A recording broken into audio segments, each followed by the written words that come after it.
All right, hey everybody. So continue with the Shoop project. We finished out sort of the first iteration of ESBool, thinking that the next one is going to be int. So let's get into it. So we're going to need a new file. It's going to need to be PHP. Let's make the text bigger for you. So it's a PHP file. It's going to be in the namespace of 8-fold / Shoop. The class is going to be prefixed with ES, so 8-fold Shoop, and have int. And that's because int is a reserved word, and this is what we decided to do to handle that. Create something new from an integer. So let's do this. New folder. I'm going to call this numbers. So we need new test. So we're going to say new file, and we'll call that.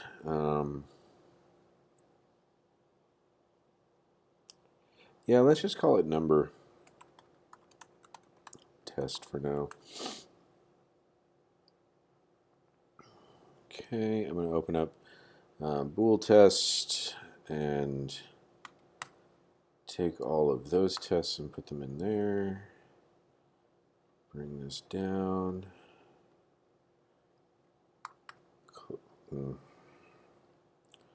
Close out that side panel. Let's see.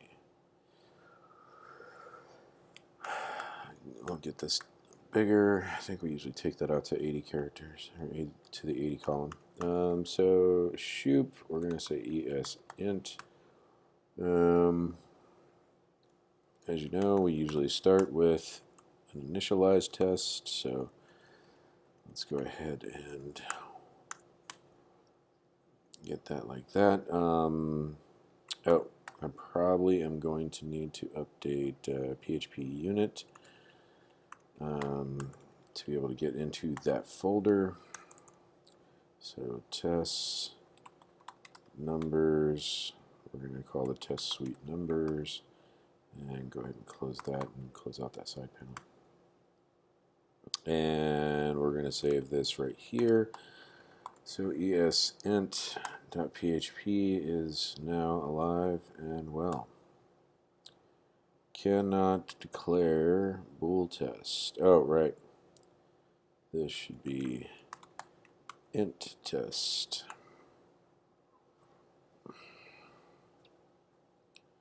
All right.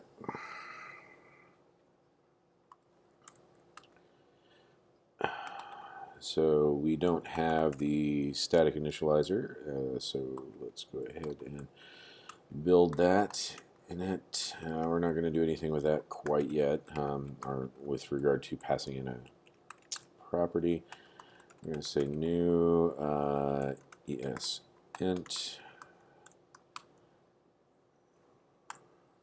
There we go. How do we do that with... Oh, we did. Okay. Just checking. So now the question becomes, how do we test that the value is what we expect it to be? We're going to say this assert equals, I'm going to say 5, and we're going to say results. Let's do int for now. I'm starting to think that we might want to have some universal concept of what's going on there, like a universal method that we could call. So int doesn't exist, which is very true. And I mean, so just in case you've never seen it, let's go ahead and do the full-blown TDD starting from scratch thing. So we're going to have a function named int, and it is going to return an int. And basically, if we wanted to do the simplest thing possible to pass this test, pass this assertion, we would just say return 5. Right? But then, of course, the idea is that you write a different test. Right? So let's say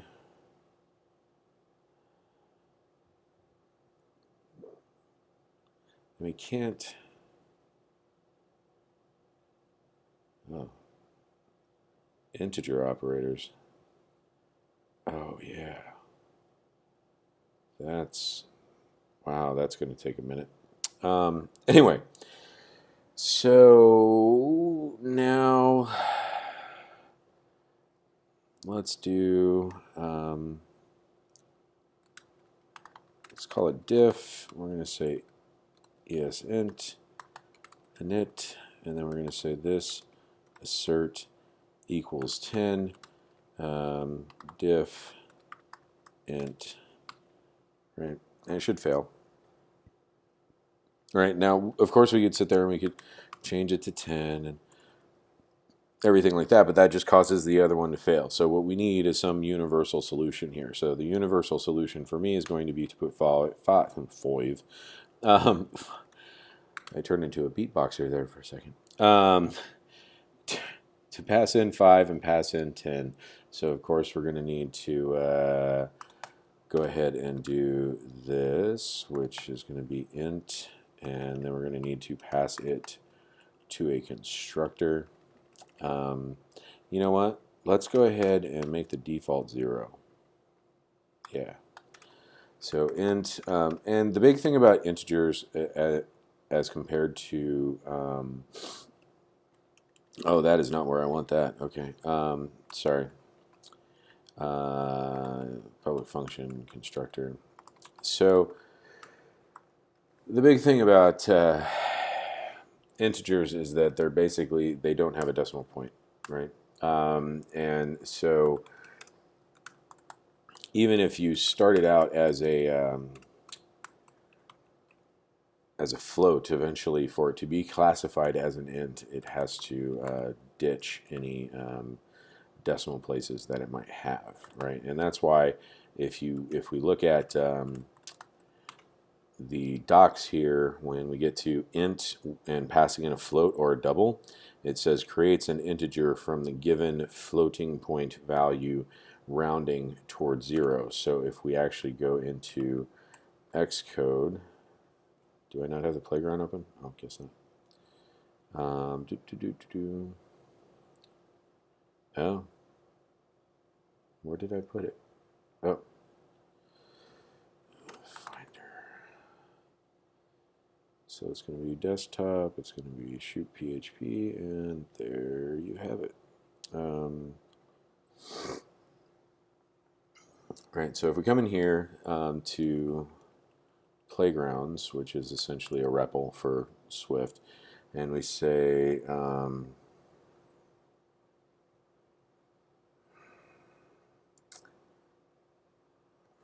is this mutating anything? You need to go away. You need to go away. Init float. Okay, so and the thing with Swift is that the compiler also can figure stuff out, so you don't have to, basically. Whereas we have to be a little bit more explicit, right? Like if we wanted to do from float, it would have to be a function called from float. So anyhow, so let x equal int. Do we want to do, yeah. Yes. I think we can do this. Could be wrong. Print x.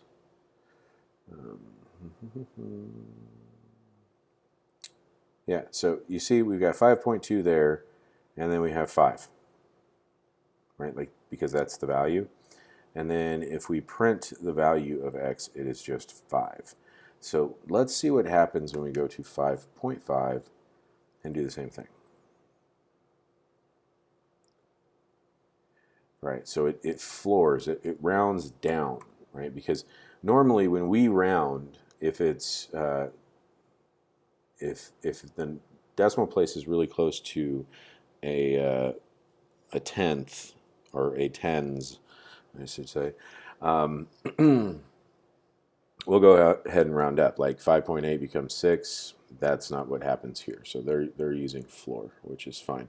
And so basically you also have, so there's like round to the nearest, and then there's ceiling, which is round up to the next, and then there's floor, which is round down to the next.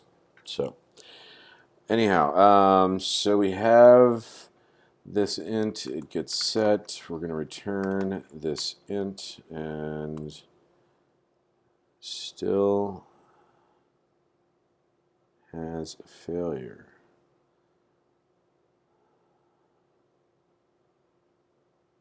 Zero does not match 5.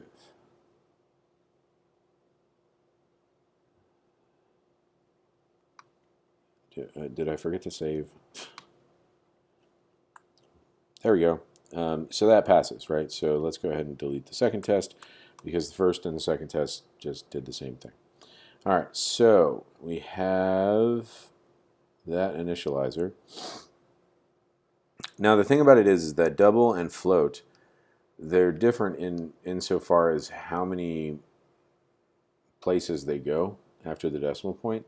Having said that, I've read I read somewhere, I think it was Stack, that basically everything in PHP becomes a double at the end of the day. So there is that.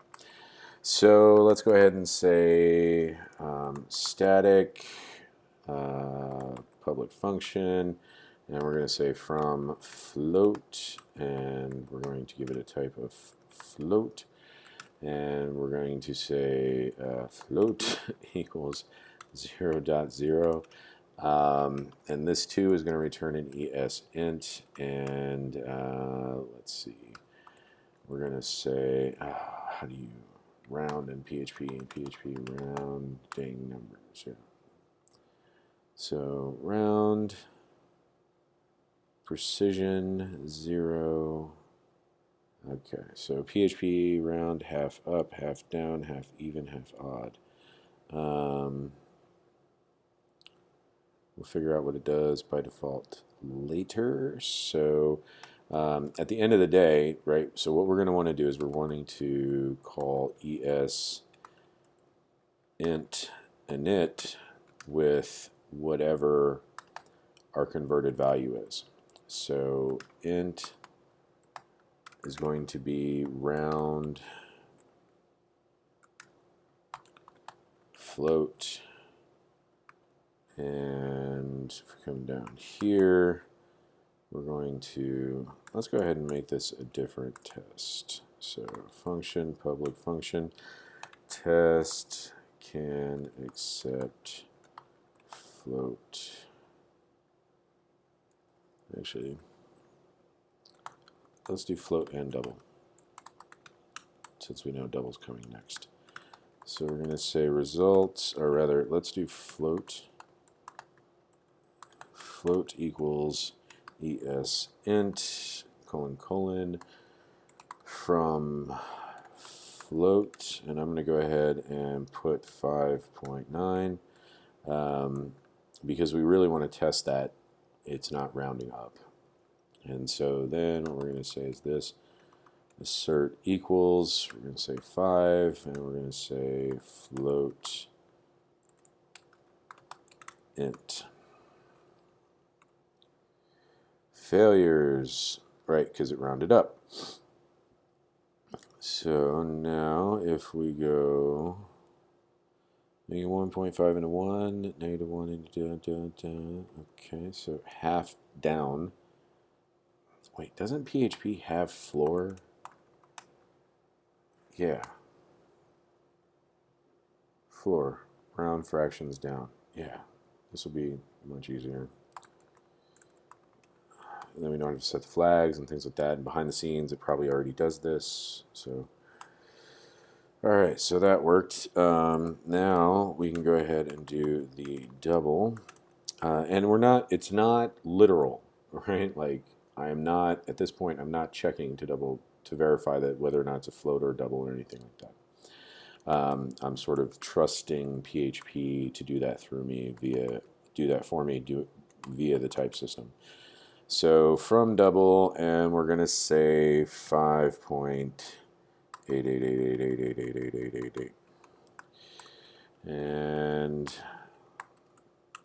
so that should be fine. Go ahead and do this. Should get an error. And we do. Is it the error? I think. No.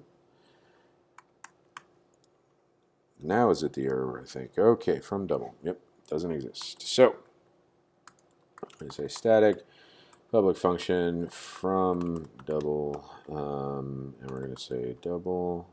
Don't we have a double? PHP double type int.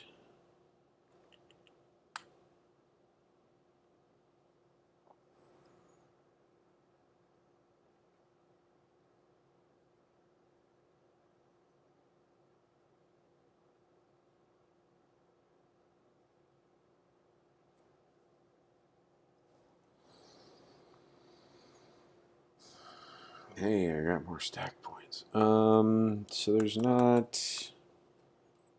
Do we just get rid of that one? I mean, we're planning on making a double class later, so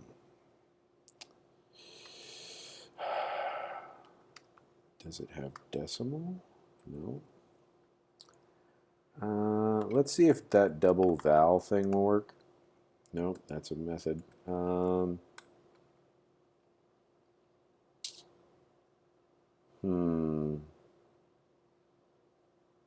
Let's just make it float for now, and just call it double as a variable.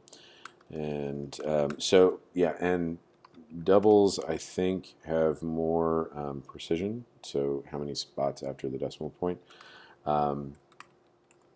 as compared to a float, and basically,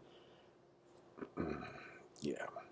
So this is kind of really for show, because we can actually just say, oh, and you know what? I'm trying to get into the habit of just using static. So let's do static from float, right? Because as of right now, we are not differentiating between a literal float and a double. So, you know, it's kind of just there. And cool.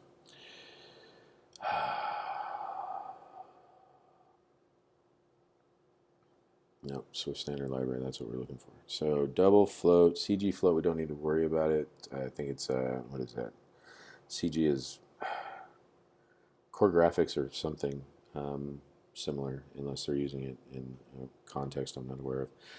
String, do I really want to make stuff from a string? Let's see what they're talking about. So let's come back over to our playground. We're going to say int, and we're going to say 500, but it's a string inside the initializer. So let's see what we get here. Wow, okay, so what happens if we do 500 typed out?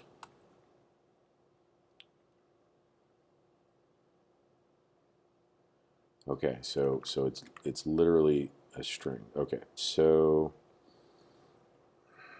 and if we do PHP, what is it, string to int?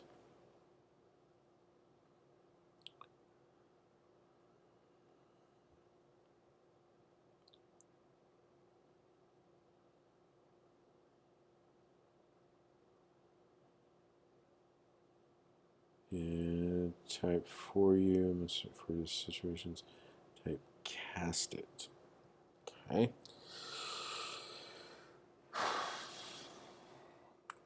I mean, it's there, sticking with the whole reason that we have from double. Let's go ahead and make it, and we'll sort it out later, I'm sure.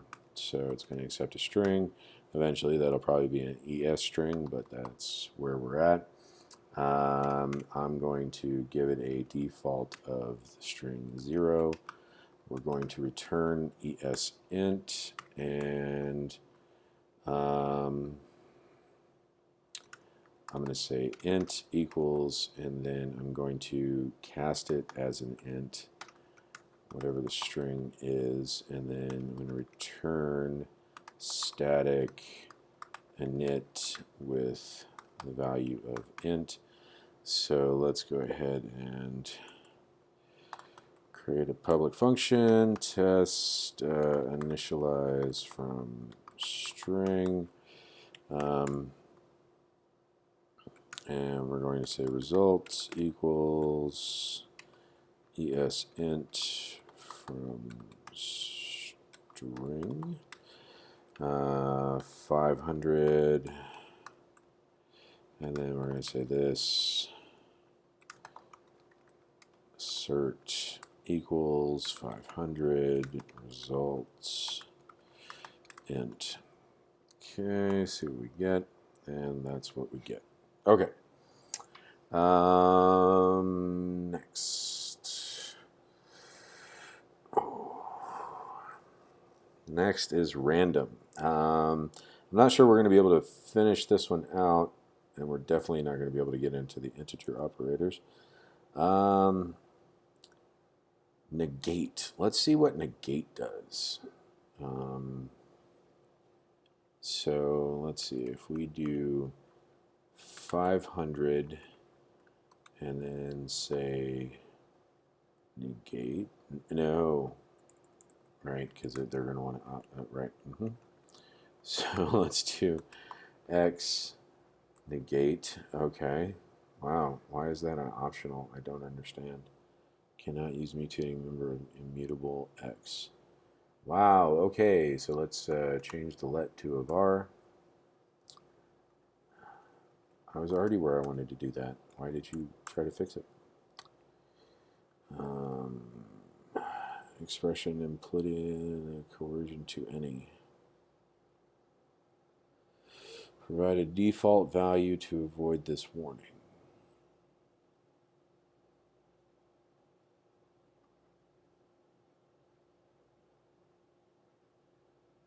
Wow. It's kind of getting for real here. So what we should be able to do is, let's just try this.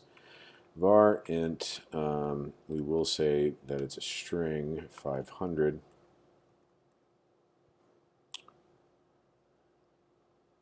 Oh wow, you really have to use the initializer to, okay, so that's pretty smart.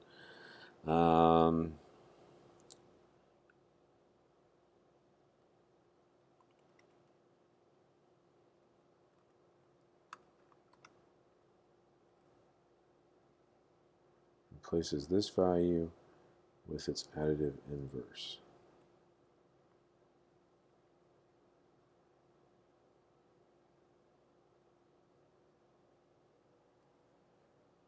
Interesting. So what happens if we take away the print? Okay, so it is just multiplying by -1. Okay, so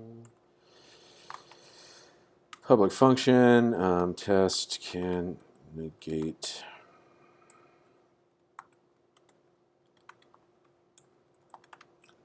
value, and result equals ESInt colon init. We're going to say 500, and then I can't do that yet. And then we're going to say this assert equals -500. Actual is going to be result negate int. So, and the reason that we're doing this in a double call, right? Negate and then int. Oh, actually, no. I could have done that up here.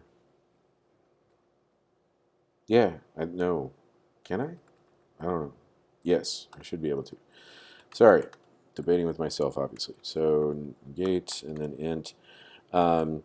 So the reason that we did it as a double call is because one of the conventions that we have, so to speak, is that there's really only one way for developers such as myself using this setup to get to the raw result. Right? So basically we have a series of functions that users can take advantage of, right? So again, it's kind of like going back to the Unix demos from back in the day. There's a lot of different functions, or well, what Unix, what they would call back in the day, programs, but there's a lot of different functions that users can take advantage of, and basically you rack and stack them, and then trigger something that just sort of seems like it's going to fire everything off if it hasn't already.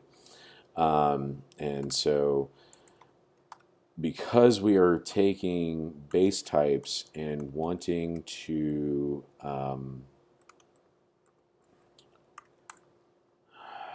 play well inside of the PHP ecosystem, basically what you do is you take and you enter into Shoop land, if we can call it that,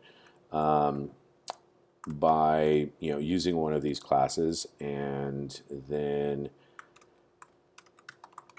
you exit Shoop land by one specific function, and it's usually going to be the, at least for now, the basic data type. Just return this. And so we don't want to return from negate with the integer. We want to return with this, right? So somebody could, because especially with all those operations that we're going to be doing, all of these things here,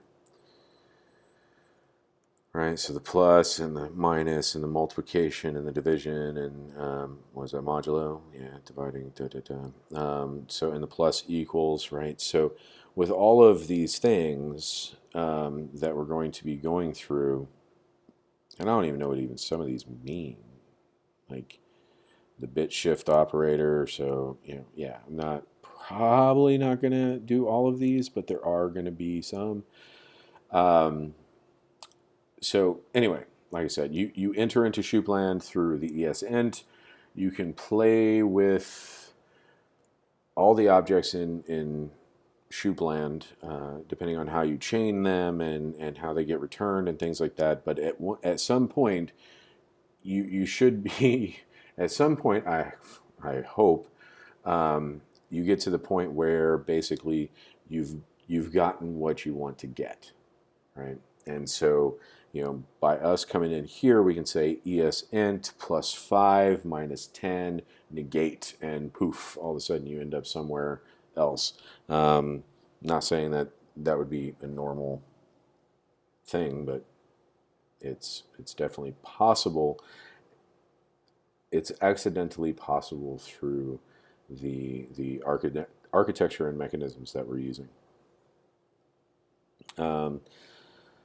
I'm not going to worry about any of the overflow stuff because I'm going to let PHP deal with it. Magnitude, not really. Signum, no. 0.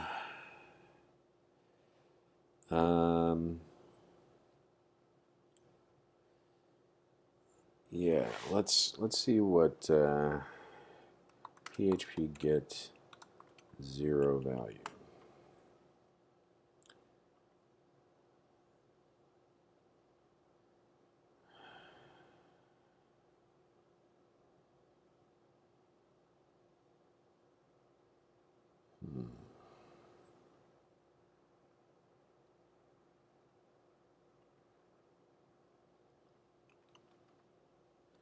Get minimum integer.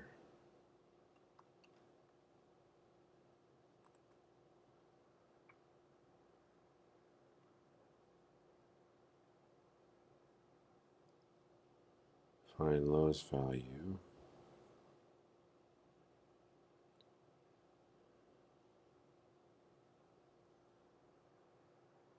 Well, that's interesting.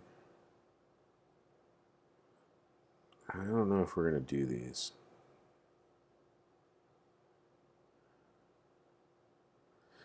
Or those. Or those. Ooh, description. Let's do that. So, description. What does that test look like? You know what? Let's Let's do that up here. This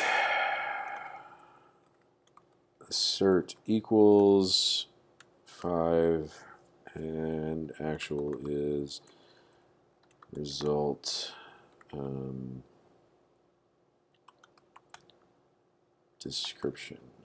And of course right now it seems like I'm just going back on what we were talking about, but eventually I think description is going to end up returning ES string. So so basically you would do result description string, right? So to hop out of Shoop land. All right, so nothing called description. Let's create a public function, call it, funny enough, description. It is going to, right now, return a string, and can I just cast it?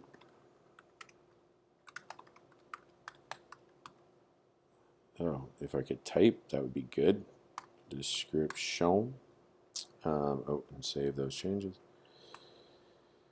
All right, well, that worked. Okay, so description, hash, not going to worry about that yet. Data value, more initializers. Distance, returns the distance from this value to the given value, expressed as a stride. What the hell?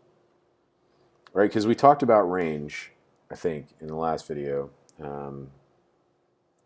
Range and closed range, but it says now, so now there's this other thing, yeah, stridable. So protocol stridable.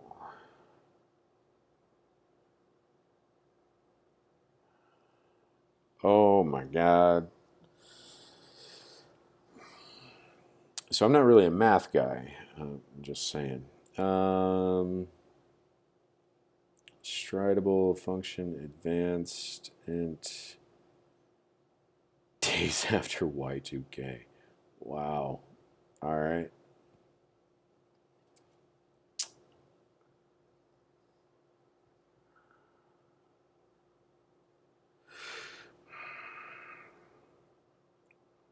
I'm not sure if I'm going to go all that far.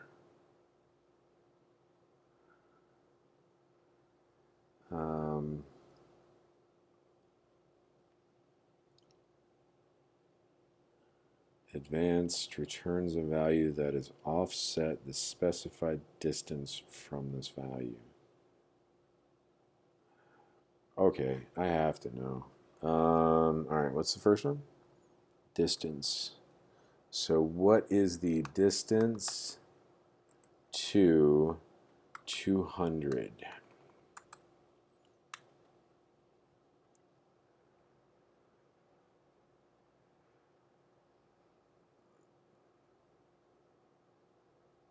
Negative 300, so it's 300 less. Okay, so it's not as crazy as some of it sounds. So let's go from 5 to 200, should be 195, and it is. And then if I do 205, oh whoa, if we do 205, it should be negative 5. Yeah, okay, so distance is basically just difference, right? So we're subtracting things. All right, which is not what I expected from that description, like at all. And then looking at it even further. So now let's go advanced. So we're going to go back to 5, and we're going to do advanced by 95. Does this give us 100? It does. So what about negative 90? Does that give us 5? It does. Okay, so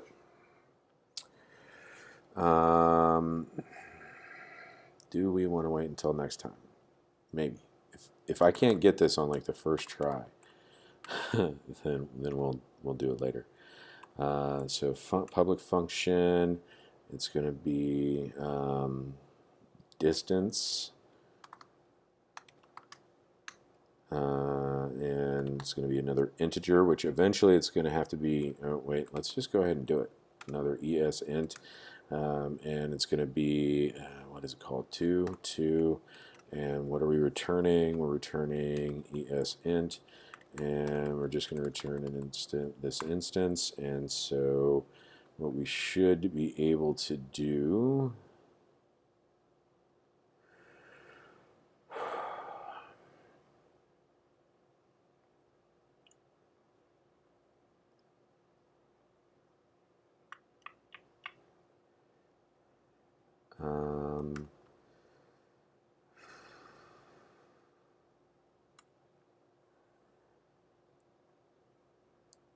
I'm just gonna I'm just gonna do something quick and dirty because I think it'll get us there eventually. So so this value -2, and so let's go ahead and create a new public function for our test. Test can do distance and advance. Result equals ESInt initialize with 5. So we're going to initialize with 5, and we're going to distance by 20. Yeah. So distance 20, and we're going to say int this assert equals, and it should equal 15. Result. Okay, so let's see what we got here. An error, ESInt integer given. Oh, yep. So we are not actually passing in an integer, so let's fix that problem. ESInt init 15, no, 20. No, that line was fine. 15 actual is result, distance. Do we really want to do that? I don't think we do. Never mind. For right now, we're not going to use ours. All right, so this value. Sorry, my brain is stuck on calling this value just because it's going to make it easier to become a thing. Okay, failed asserting that -15 matches 15. So what's going on? Basically, if the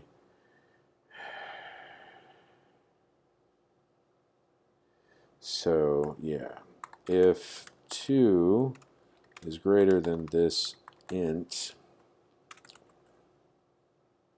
right, then we're going to return, no, we're going to do this int equals 2 minus this int. Otherwise, and we can do a default value of 0. Otherwise, we're going to do this int minus 2.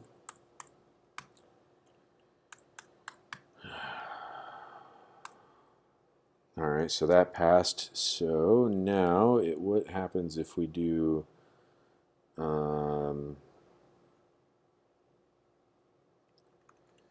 same test, only the distance, or rather, let's flip it. So we're going to do 20, and then the distance is 5, and we're expecting -15, I think. So just to double check, 25, play, -15. Okay, so save that, run this, and we have a failure.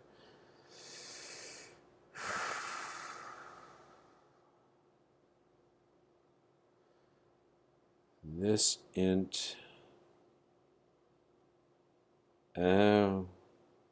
right, so what we need to do is actually negative, I'm I'm going to try to make this as explicit as possible.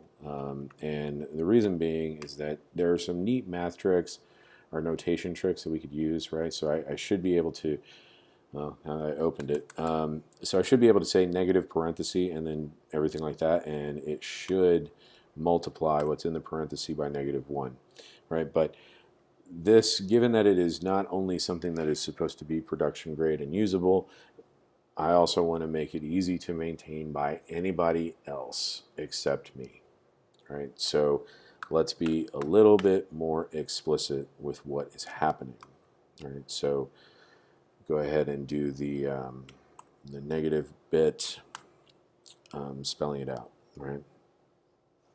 All right, cool. So now, oh, we're at 40 minutes. Do we have enough time?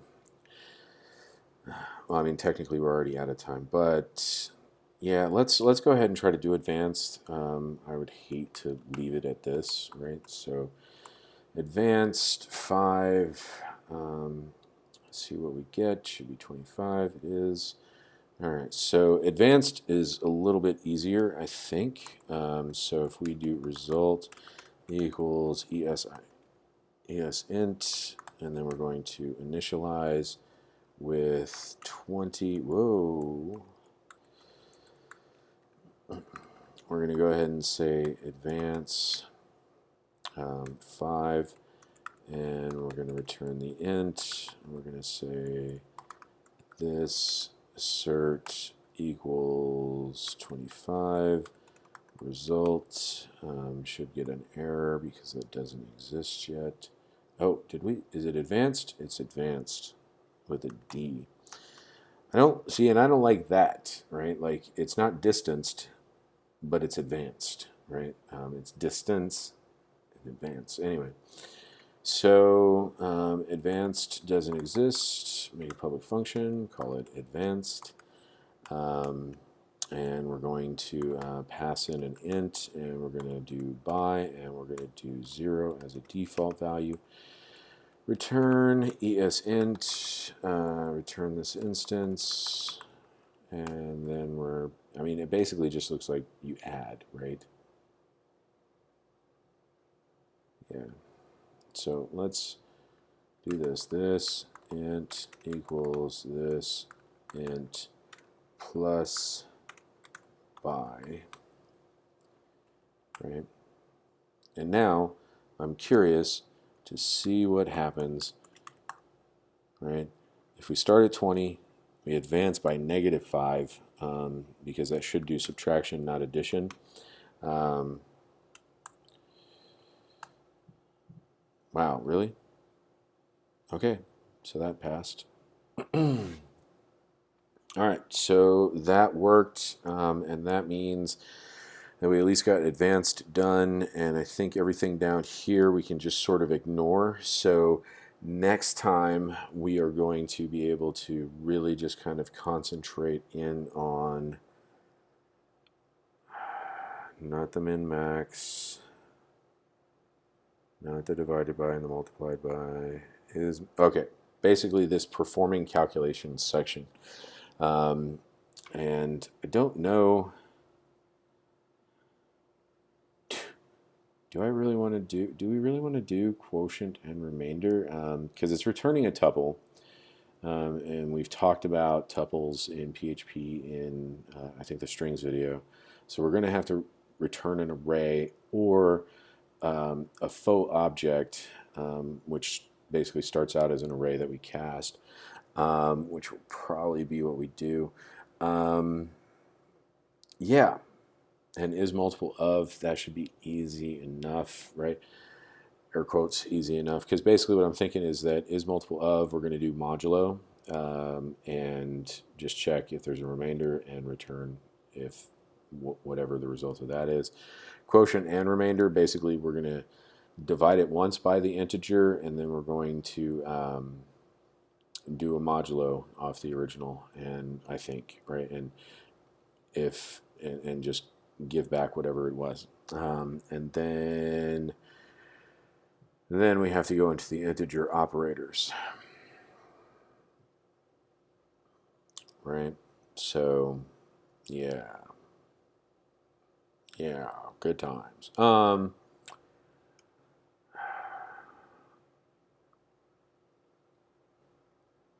Cool. So with that said, as always, thank you for making the time. I definitely do appreciate it. And yeah, I'll see you around.